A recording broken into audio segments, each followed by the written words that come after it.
So the Overwatch 2 PvP beta has been and gone. So what did we learn? What were our first impressions? Did we like the 5v5 mode, the changes to all the heroes, and some new game modes? So the new hero, Sojourn. Strong, good, possibly going to get nerfed in the future. Her movement's very strong. She can get across the map very quickly, and that secondary fire is a one hit on some opponents. They completely reworked Orisa, and they just gave her way too many stuff. This hero is OP. The only thing that's slightly weak is her ultimate. Yeah, she can pull them in, but the damage it does isn't worth the drag. However, if you have someone like Bastion or Doomfist, then you can deal out that damage as they get sucked in. Zen is now perfect. They gave him 25 extra shield, bringing his whole health to 225, and 50% extra damage on the melee. Not to mention, he now has knockback with that melee. If you're a Tracer or Genji main, this is going to massively affect you. He can push you away while doing more damage and has that little bit extra health. Doomfist is the other character that got a massive rework. He's now a tank. Doomfist now does no damage, and they even changed his uppercut ability to blocking damage. But blocking damage does then increase his punch into a super punch, and it does way more damage. Bastion's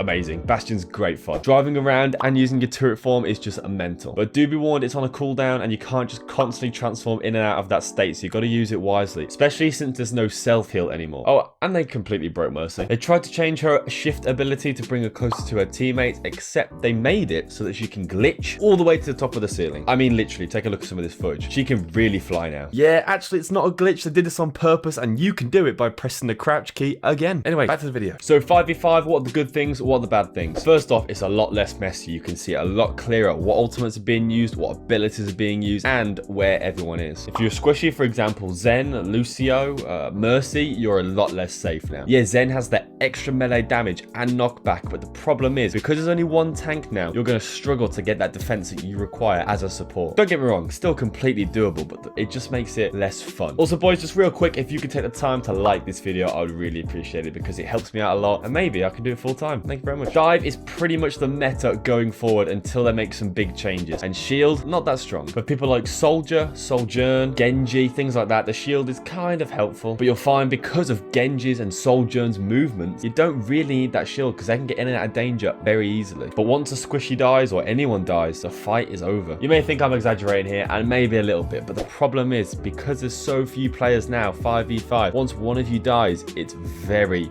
very one-sided. Not to mention, being a tank feels lonely. When I was playing Sigma or Orisa, well, maybe not Orisa because she's, just a powerhouse. When I was playing Sigma or Doomfist, I just felt like I was doing a lot. And you're the only tank, but it just gets a bit boring. Moral of the story, play Orisa. There's plenty of heal to go around because you're the only tank, and there's still 2 heals. You get lots and lots of heals. And there's more to go around for the DPS that's always complaining, like that Genji. And the big change, no DPS can stun now. They're taking it away. McCree, for example, who's now named, he's named something else, something very stupid. I'll put it on screen. But instead of his flashbang that stuns, it's now a sticky grenade, kind of like you see in Halo. Each hero group now has a new passive. DPS, tank, and support. They get their own passives. This will apply to everyone in that group. The DPS can all move slightly faster now. That's every single DPS. Genji, Tracer, Soldier, even the new Sojourn. They can all move a little bit faster. Tanks have less knockback, meaning that Zen buff that we were talking about earlier, where he does that 50% more damage and the knockback, it won't apply as much to a tank, making Orisa even stronger. Support characters will now heal over time. Zen makes sense. Mercy makes sense. Anna, she has her own nade. Does she need any more OP abilities? Relax, okay? Relax, Blizzard. Basically, if you want to survive in Overwatch 2 as a support main, learn Anna. To summarize, 5v5, it's alright. If you die, it's a problem. Don't play support, it's no fun. Tank is lonely, but if you play Orisa, it's good fun. And Sojourn is a great hero to learn. Right, subscribe, boys, and I'll let you know when the PvE beta drops, if it drops.